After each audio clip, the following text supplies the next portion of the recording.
coming down to this big ditch with the hedge fence beyond it. You need to hit this in a forward rhythm, and he's absolutely flown it.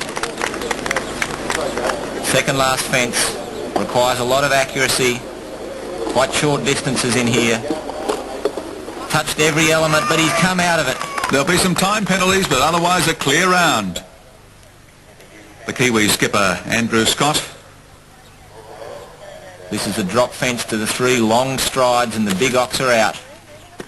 He's sailed over it safely. The horse hesitated a moment. Andrew, 9th at the Gawler World Championships, the current New Zealand one-day champion. This combination 14th after the dressage phase. Turns on to 18. Hooks up nicely over fence number 18. Quite a good turn there by Andrew. This horse was almost killed last year, seriously injured in an electrical storm in New Zealand, and has made a remarkable recovery. Andrew's really riding at the bottom of this fence and does it very easily. Second last now, the fast line, beautifully through that. Oh dear. He had a life there for sure. A clear round, a fast round. Just a few time penalties for Andrew Scott. That'll bring him right into contention. But for others, the trials of the cross-country have only just begun.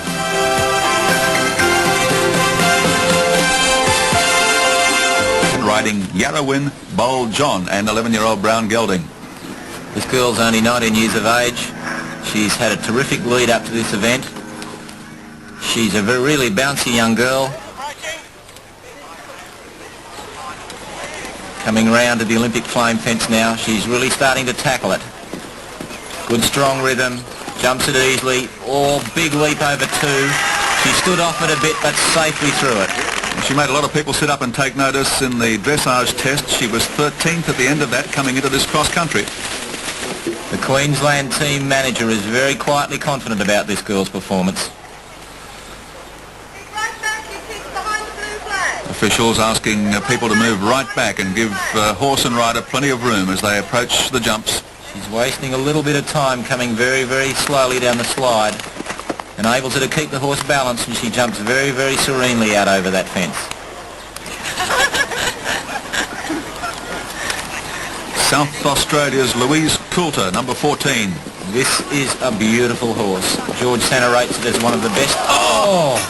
Oh, shocking. Another tragedy here at the Olympic flame. Just gets tangled up in the first element there, and over they both go. Fortunately, neither of them are hurt. Louise is managing just to get back on again, a little bit slowly. Smiling even. This horse has had a purple season this year. Jumps the second element and looks like butter wouldn't melt in its mouth. That is going to cost dearly though. This is Sally Thompson. Sally just having her moments as well over that first element of Bill's Billabong. Sailed that off a long stride just so easily. Well, she might have had a few moments, but she's clear so far. Horse just fighting for its head a little bit. She's finding a fairly untidy line here. All riders, of course, keeping anxious eye on the clock. A penalty point for every 2.5 seconds over the optimum of 11 minutes. Just coming up to the coffin now. She's taking the line on the left. Oh, how clever was that? And very sweetly out. Go. Julia Gibson from Victoria, Khyber Monopoly, the horse, a 10-year-old black. Julia's a very determined rider. She has overseas aspirations, and she's done very well with this horse. Very, very tidy jumping horse. 21st after the dressage test. Coming round to the Olympic flame fence now. I'm sure Julia will ride this very, very carefully. He just hesitates a little bit, takes 2 strides. Oh, lovely behind over that fence, and easily through the last element. The water. Looks straightforward enough, but by gee, you've got to keep on a very straight line across there. Gee, they were both so tidy through that. She holds a good position. She's got a very strong lower leg, Julia. Just urging him forward down here. She doesn't want to waste too much time. Important to keep him straight.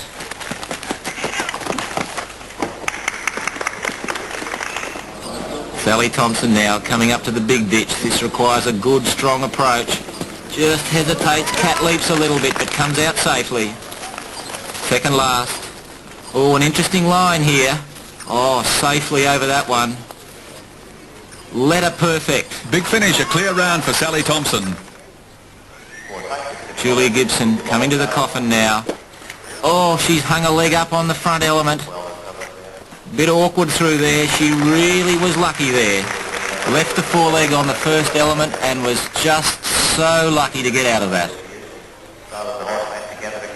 Julia Gibson survives, coming up to the log here at the top of the hill.